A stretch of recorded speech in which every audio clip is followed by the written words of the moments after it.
Hello, আসসালামু আলাইকুম। সবাইকে শুভেচ্ছার সাথে স্বাগতম জানাচ্ছি আমার ইউটিউব চ্যানেলে। আজকে আমরা একটা রিয়েল টাইম প্রজেক্ট নিয়ে কথা বলবো।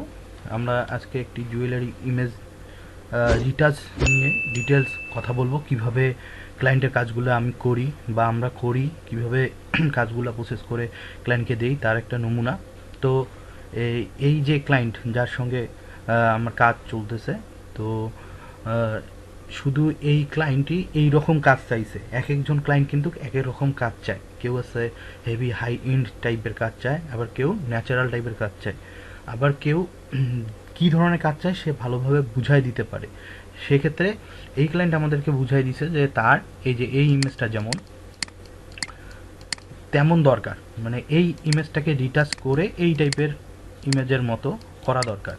তার মানে বোঝা যাচ্ছে যে এই জায়গাগুলো অনেক ব্রাইট, মানে অনেক উজ্জ্বল, অনেক লাইটের মতো আলো দেওয়া আছে, এই জন্য ব্রাইটনেস বাড়াইতে হবে। এখানে যেহেতু এগুলো অনেক কালো হয়ে আছে, এগুলোকে আমরা একটু এই টাইপের ব্রাইটনেস করে দিব। তো এই প্রসেসটা করতে গেলে কি করতে হয় এই ইমেজটার উপরে, তো এটা আমরা একদম লাইভ লাইভ দেখতেছি, যেটা ক্লায়েন্টকে এই কাজটা দেওয়া হবে। তো কথা না বাড়িয়ে শুরু করা যাক। তো এই ইমেজটা আছে আমার এই ফোল্ডারে। তো প্রত্যেকটা ফোল্ডারে আমি পিএইচডি করে রাখছি, ব্যাকগ্রাউন্ডটা রিমুভ করে রাখছি যাতে ক্লাস করতে সহজ হয়। তো আমরা এই ইমেজটা নিয়ে কাজ করব। তো এই ইমেজের পিএইচডিটা এটা এটা আমার ফটোশপে ওপেন করলাম।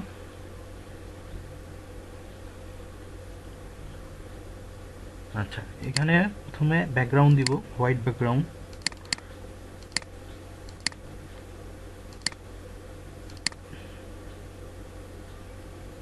আচ্ছা, হোয়াইট ব্যাকগ্রাউন্ড দেওয়ার পরে আমি এই ইমেজটাতে যাব।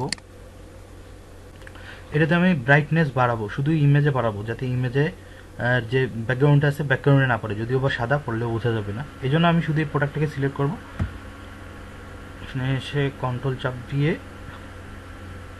ক্লিক করলেই বাস এটা সিলেক্ট হয়ে যায়। এখান থেকে অ্যাডজাস্টমেন্ট লেয়ারে ব্রাইটনেস আছে। তো এই সফটওয়্যারটা হচ্ছে 2014।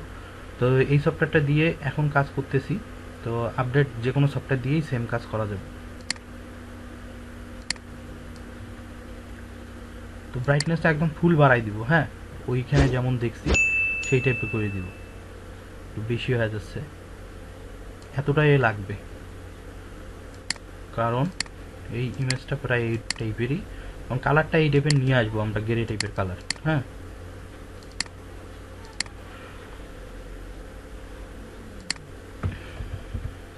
জুম করে দেখি অবস্থা।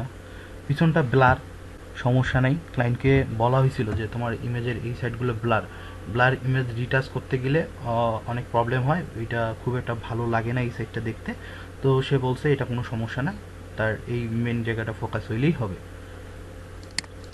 তো আমরা ওটাকে এই আবার কন্ট্রোল চাপ দিয়ে এটাকে সিলেক্ট করলাম, সিলেক্ট করে ফিল্টারে যাব।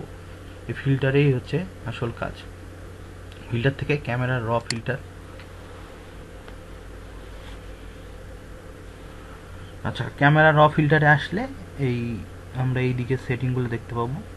এগুলো আসলে ডিটেলস বলার মতো কিছু নাই, এটা যে এই ইমেজের ক্ষেত্রে এমন, সব ইমেজের ক্ষেত্রে যে একই রকম সেটিং অ্যাপ্লাই হবে এটা কিন্তু না।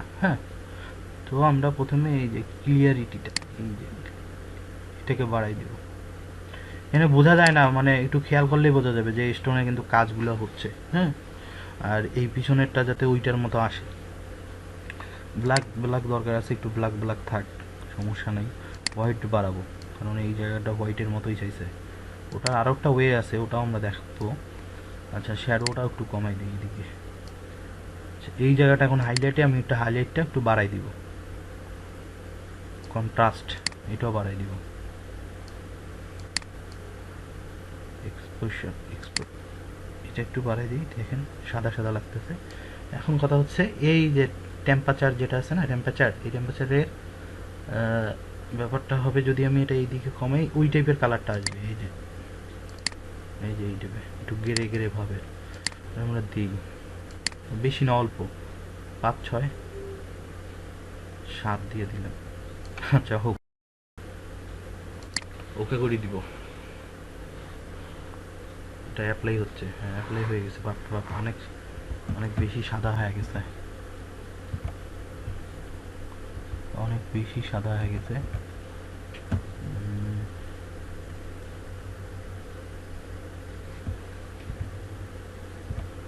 সমস্যা নাই, আমরা এটা কমাইতে পারি। এখান থেকে ব্রাইটনেস একটু কমাই দিই, এটাকে ডিলিট করে দিই। ওই ওই ফিল্টারের সেটিংটা কিন্তু থেকে গেল। এখন আবার খালি ব্রাইটনেসটা দিব, ব্রাইটনেস অনেক বেশি হয়ে গেছে।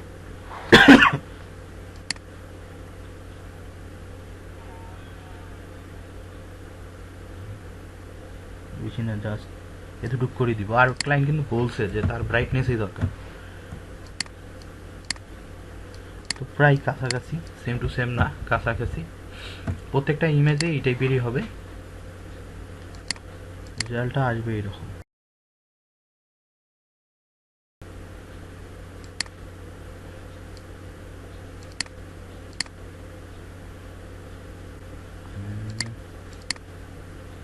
যতগুলা কাজ বের করবো।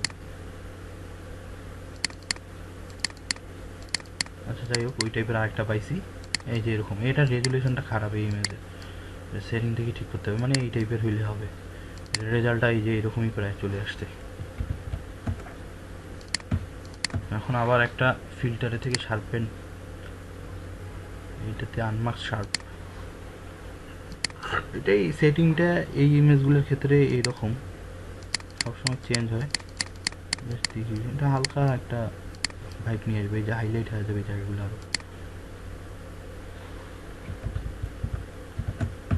ওকে ফাইন, আমি এটাই দিয়ে দিব, খালি এটাতে একটা শ্যাডো দিয়ে দিব।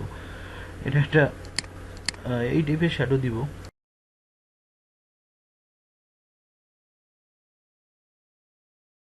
এটাকে আমি সোজা ডাউন নিচের দিকে দিব। এই জন্যে মুভ টুল সিলেক্ট থাকা অবস্থায় কিবোর্ড থেকে যে ডাউন অ্যারো প্রেস করতেছি। এখন হচ্ছে অপাসিটি একটু কমাই দিব। আচ্ছা, এটা আছে উপরের লেয়ারে, এইটার উপরে, এই অরিজিনাল ইমেজের উপরে। এই জন্যে শ্যাডোটাকে অরিজিনাল ইমেজের নিচে নামাই দেব। এই যে নিচে নামে আসলো। হ্যাঁ, এই যে পাশ দিয়ে শ্যাডো লাগতেছে সুন্দর। এটাকে আমি ফিরে আর একটু স্মুথ করে দেবো। এটা হচ্ছে ইরেজার, এটা মানে নর্মাল ইরেজার দিয়ে হালকা করে স্মুথ একটা ইরেজার দিয়ে স্মুথ করে দিতে। যে ওই জায়গাগুলো অনেক একটু হার্ড হার্ড লাগতেছিল, তো ওগুলোকে একটু জাস্ট ইয়ে করে দিতেছি। পরে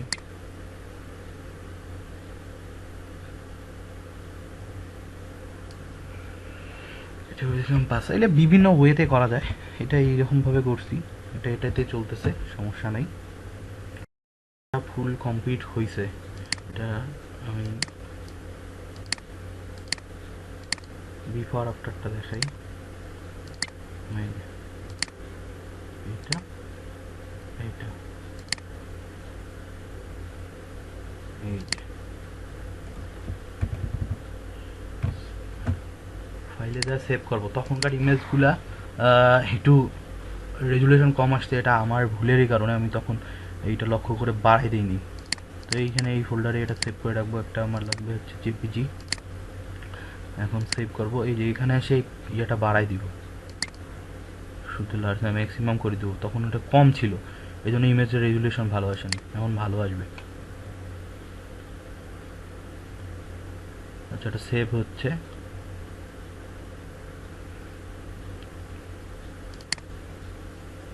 ইয়েস করে দিলে ওই সেম জায়গাটাতে পিএইচডি ফাইলটা সেভ হয়ে থাকবে এই কাজের। তাহলে আমার জন্য কাজটা খুঁজতে সুবিধা হবে, কারণ ক্লায়েন্টকে তো আমি কাজগুলো প্রত্যেকটা আলাদা আলাদা ফোল্ডারের নাম আছে, নামের ভিতরে ওই ছবিগুলোরও একগুলো নাম্বার আছে। হ্যাঁ, ওই নাম্বারের ফোল্ডার আছে, ফোল্ডারের ভিতরে এগুলো কনভার্ট করে এইভাবে রাখা হয়েছে, যাতে কোনো ইমেজে যদি সমস্যা হয় তো আমার পিএইচডি আছে, আমি পিএইচডি থেকে এগুলোকে রিকভারি করব। তো এই ধরনের কাজ করতে গেলে অনেক সমস্যা ফেস করা লাগে। হ্যাঁ, কিছু কিছু ইমেজ আছে একদমই ভালো না। হ্যাঁ, ওই ইমেজগুলোর কাজ করা একটু কঠিন হয়ে যায়। তো অ্যাভারেজে এইভাবেই কাজ করা যায়। যারা একদম ন্যাচারাল টাইপের কাজগুলো পছন্দ করে, যে ক্লায়েন্টগুলো, মূলত এই কাজগুলো হচ্ছে যে হ্যান্ডমেড জুয়েলারি, এগুলো হচ্ছে হাতে বানাইছে বেশিরভাগ ক্ষেত্রে ওরা। হ্যাঁ, হাতে বানানো মানে ফ্রেমটা তো বানাই নিছে কোথাও থেকে, পাথর টাথর আর বাকি অনেক কিছু হাত দিয়া এগুলা তৈরি করা। তো যদি ভিডিওটা ভালো লাগে, কাজ করে এই ব্যাপারে যদি আরও বেশি ভিডিও চান, অবশ্যই আমার ইউটিউব চ্যানেলটা সাবস্ক্রাইব করবেন। আর আপনার যদি কোনো মতামত থাকে অবশ্যই কমেন্ট বক্সে মতামতটা দিবেন। আমি চাই, যেহেতু আমি কষ্ট করে ভিডিও তৈরি করি আমার ব্যস্ততার মাঝ থেকে, তো আপনারা যারা আমার এই চ্যানেলটা দেখতেছেন অবশ্যই তারা আমার চ্যানেলটা সাবস্ক্রাইব করবেন আর ভিডিওগুলোতে অবশ্যই লাইক করবেন। আর যদি আপনার ভালো লাগে আপনি এটা শেয়ার করে রাখতে পারেন ফেসবুকে বা অন্য কোনো সোশ্যাল মিডিয়াতে। তো আজকে এ পর্যন্ত, সবাই ভালো থাকবেন। আল্লাহ হাফেজ।